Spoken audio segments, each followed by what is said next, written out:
صاحب میں جاننا چاہتا ہوں کہ ملک کے جو مسائل اب ڈیفالٹ کا لفظ بہت زیادہ کامنلی یوز ہونا شروع ہو گیا، اسپیشلی جب سے سری لنکا کا ہم نے یہ پورا واقعہ دیکھا ہے تو ڈیفالٹ کی جو ایک تھریٹ ہے وہ بہت زیادہ لوم کرنا شروع ہو گیا ہمارے ملک کے اوپر بھی۔ معاشی حالات کا اگر ذکر کریں تو آج جو حالات ہیں کبھی پہلے اتنے برے نہیں تھے، لیکن ریئلسٹکلی سپیکنگ کیا یہ پولیٹیکل انجینئرنگ کے لیے زیادہ اب لفظ نہیں یوز کیا جا رہا کہ ملک ڈیفالٹ کر جائے گا اور اس میں غلطی اس پارٹی کی ہے یا پھر اس لیڈر کی ہے؟ تو یہ جو تھریٹ عوام کے اوپر ڈالا ہوا ہے کسی کی غلطی کو ہائی لائٹ کرنے کے لیے، کیا ایکچولی اتنے برے حالات ہیں معاشی حالات ہمارے، یا پھر اس کو بھی الیکشن کے حوالے سے یوز کیا جا رہا ہے پولیٹیکل انجینئرنگ کے لیے؟ اس میں کوئی شک نہیں کہ اس وقت افراط زر زوروں پہ ہے، اس میں بھی کوئی شک نہیں ہے کہ اس وقت ہمارے فورن ایکسچینج ریزرو جو ہے وہ لوویسٹ لیول پہ ہے، اس میں بھی کوئی شک نہیں ہے کہ اس وقت مہنگائی اور بے روزگاری نے عوام کا جینا دوبھر کر دیا ہے۔ لیکن یہ ڈیفالٹ کا لفظ جب استعمال کیا جاتا ہے تو میرے خیال میں ڈیفالٹ کا کوئی خطرہ نہیں ہے، اور اس میں پھر وہی غلطی ہو جاتی ہے کیونکہ آج کل کی اکانومی کسی ملک کی وہ زیادہ تر پرسیپشن سے ریلیٹ کرتا ہے۔ اب جس ملک کے سیاستدان خود یہ کہہ رہے ہیں کہ ہمارا ملک ڈیفالٹ ہونے جا رہا ہے، تو پھر ٹیررزم اور اس طرح کے خطرات کے ہوتے ہوئے کوئی ملک یہاں پہ سرمایہ کاری کے لیے کیوں کر آئے گا، یا کوئی سرمایہ کار یہاں پہ کیوں آئے گا؟ خود اپنے ملک کے پیسے والے لوگوں کا بھی اپنے ملک پہ سے اعتماد اٹھ جاتا ہے اور باہر نکل جاتا ہے۔ لیکن جہاں تک میں نے ذمہ داروں سے بات کی ہے، میں اکانومی کو تو اتنا نہیں سمجھتا، تو میرے خیال میں نہ پاکستان ڈیفالٹ ہو رہا ہے اور نہ ہمارے دوست ممالک ہمیں ڈیفالٹ کرنے دیں گے، بے شک ہمارے حکمران کتنی نااہلیوں کا مظاہرہ کر لیں۔ اچھا، اس میں سب سے زیادہ جو سلوشن کی طرف میں آنا چاہوں گا، اس میں بہت کم بات ہوتی ہے۔ اکثر ٹی وی چینلز پہ کرنٹ افیئر پروگرامز میں ڈسکشنز میں سیاستدان ہوں یا پھر اینالسٹ بھی بیٹھے ہوں تو اکثر یہ پرسیپشن دیا جاتا ہے کہ یہ پارٹی آئے گی، یہ سیاستدان پاور میں آئیں گے تو جا کے مسئلے سالو ہوئیں گے، اور سیاسی استحکام آئے گا اسی کے بیسس پہ تو اکانومی بہتر ہوگی۔ صرف سیاسی استحکام ہی کیا واحد سلوشن ہے ہمارے پاس اکانومی کو بہتر کرنے کے لیے، معاشی حالات کو بہتر کرنے کے لیے؟ کیا چند ایسے افراد ہی ہیں، لیڈر ہیں، سیاستدان ہیں جو سالو کر سکتے ہیں؟ سالو کیسے کریں گے اس کے بارے میں ہمیں کچھ نہیں پتا، لیکن اس وقت سلوشن جو پیش کی جا رہی ہے کہ یہ سیاسی پارٹی اور یہ سیاسی لیڈران آئیں گے تو کچھ بنے گا۔ کیا اس میں کوئی سچائی آپ کو نظر آتی ہے، یا پھر اس میں کوئی آپ کو کوئی سلوشن کی طرف نظر آتی ہے ہمارے ملک کے معاشی حالات میں؟ لیکن جب ہم سلوشن کی بات کرتے ہیں تو سلوشن کا تو ایک ہی طریقہ ہے، جو سیاسی استحکام کا بھی طریقہ ہے اور جو معاشی استحکام کا بھی طریقہ ہے، اور وہ ہے کہ جس کا جو کام ہے وہ اپنے کام میں جت جائے اور دوسرے کے کام میں مداخلت نہ کرے۔ اداروں کے لحاظ سے بھی عدلیہ اپنا کام کرے، فوج اپنا کرے، پارلیمنٹ اپنا کرے، میڈیا اپنا کرے، اور دوسرے کے دائرے میں گھسنے سے گریز کرے۔ نمبر 2، جو جس کا کام ہے، مثلا میں اب نہیں ہوں ماہر معیشت تو میں کیوں ماہر معیشت بننے چلا ہوں؟ آپ نے دیکھا ہوگا ہمارے بعض ٹی وی اینکرز بھی، جب شروع میں آپ نے ذکر کیا کوئی مفتی بننے کی کوشش کرتا ہے، کوئی جج بننے کی کوشش کرتا ہے، تو ایک تو وہ چیز ہے۔ دوسری بات یہ کہ اس ملک میں ایک ٹروتھ اینڈ ریکنسیلیشن کمیشن کے نتیجے میں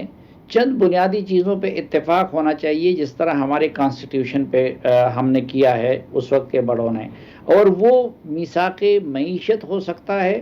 کہ وہ معیشت کے لیے کچھ بنیادی اصول طے کیے جائیں کہ وہ کوئی بھی حکومت آئے گی، کوئی سیٹ اپ آئے گا تو اس میں تغیر و تبدل نہیں ہوگا۔ اور تیسرا جو ایک بڑا مسئلہ ہے اور وہ سب پارٹیوں میں ہوتا ہے، وہ پاکستان کے اندر وسائل کی غیر منصفانہ تقسیم ہے۔ کچھ لوگ حد سے زیادہ امیر اور کچھ لوگ حد سے زیادہ غریب ہیں، اور وہ جتنی بھی بڑی پارٹیاں ہیں آپ دیکھیں کسی کے کم کسی میں زیادہ، لیکن وہ جو پاکستان کے بڑے بڑے مافیاز ہیں اور جنہوں نے اپنے آپ کو حد سے زیادہ امیر کر دیا ہے اور عوام کو حد سے زیادہ غریب کر دیا ہے، تو وہ تمام پارٹیوں کے فیصلہ سازی میں شریک ہوتے ہیں، اور ان کی وجہ سے انڈائریکٹ ٹیکسیشن پاکستان میں زیادہ ہے اور ڈائریکٹ ٹیکسیشن پاکستان میں کم ہے۔ اصل جو معاشی صورتحال ہے اس میں غربت اور کون امیر ہو رہا ہے کون غریب ہو رہا ہے، اس کو گیج کرنا اور ان کے فیکٹس نکالنا تو بڑا آسان ہے۔ عام عوام کے لیے جو ایک ماحول اس وقت کریٹ کیا گیا ہے میڈیا کے ذریعے، سوشل میڈیا کے ذریعے، جس میں کردار کشی بہت زیادہ نظر آتی ہے، جس میں اس طرح کی آڈیو لیکس کا ٹرینڈ بہت نظر آتا ہے، جس میں ایک دوسرے پہ وہی جیسے میں نے شروع میں مینشن کیا کیچڑ اچھالنے والا ایک ٹرینڈ بہت نظر آتا ہے، تو اصل سچویشن سے دور رکھنے کے لیے اور عوام کو گمراہ رکھنے کے لیے ایک بڑی کوئی ایک ڈیلیبریٹ قسم کی ایک کیمپین بھی نظر آتی ہے کہ اصل سچویشن سے بالکل دور ہی رہے عوام، تاکہ ہم اس کی جو اویئرنیس اگر عوام میں آ جائے تو کہیں ان کے پاس سلوشن ہی نہ آ جائے اور یہ جو پولیٹیکل انجینئرز ہیں ارریلیونٹ ہی نہ ہو جائیں. کیا آپ کو نہیں لگتا کہ یہ بھی ایک ڈیلیبریٹ پرسیپشن دی جا رہی ہے عوام کے اندر اس آڈیو لیکس کے ذریعے، کریکٹر اسیسینیشن کے ذریعے، فضول کی جو لڑائیاں ہمیں ملتی ہیں مین اسٹریم پرائم ٹائم میڈیا کے اوپر زیادہ جن کا رجحان نظر آتا ہے، یہ آئی واش نہیں ہے عوام کے لیے؟ دیکھیے یہ آئی واش ہے، اور یہ جو بھی کروا رہا ہے تو وہ اس ملک کے ساتھ بہت ظلم کر رہا ہے، اور یہ کئی سالوں سے ہم دیکھ رہے ہیں. دیکھیں اس ملک کا اصل مسئلہ ایک تو کچھ ہمارے اسٹرکچرل پرابلم ہیں، اور اسٹرکچرل پرابلمز میں پھر ہمارے اداروں کے مابین اختیارات کا امبیلنس اور کیپیسٹی، اور پھر ہمارے اسٹیٹ کے اندر آپ دیکھیں تو بلوچستان، خیبر پختونخوا اور گلگت بلتستان، جنوبی پنجاب اور خود کراچی، اس طرح کے جو ہمارے فالٹ لائنز ہیں، تو ضرورت ان کی طرف توجہ دینے کی ہے، ان کو ڈسکس کرنے کی ضرورت ہے اور ان کا حل نکالنے کی ضرورت ہے. دوسرا پھر اصل مسئلہ ہمارے ہاں وہ غربت ہے، معیشت ہے اور ناخواندگی ہے. لیکن آپ نے دیکھا ہوگا کہ پچھلے، میں خصوصاً جب سے میں صحافت میں ہوں تو وہ بالعموم اور پچھلے 8-10 سال سے بالخصوص کبھی ایک روز کے لیے بھی یہ پارلیمنٹ کے اور یہ اسٹوڈیوز کے ڈسکشن کے موضوعات نہیں بن سکے.